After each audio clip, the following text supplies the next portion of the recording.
एक म्हणजे विवेकानंदांनी सगळ्यात पहिले हे स्पष्ट केलं त्या शिकागो धर्म परिषदेमध्ये की जगातील सगळे पंथ आहेत आणि पंथ असल्यामुळे पंथामध्ये एक अभिनिवेश असतो.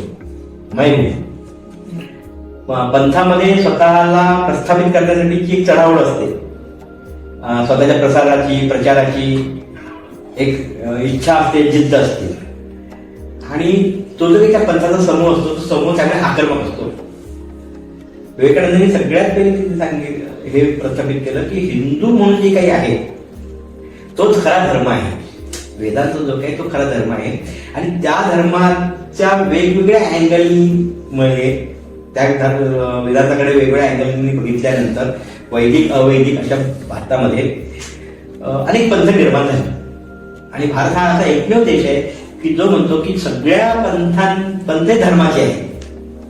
कुठल्या धर्माचे आहे तर ते हिंदू धर्माचे आहे. तत्वज्ञानाने प्रस्थापित केलेल्या तत्वज्ञानाचे धर्माचे आहे आणि या सगळ्या पंथांना आमची मान्यता आहे.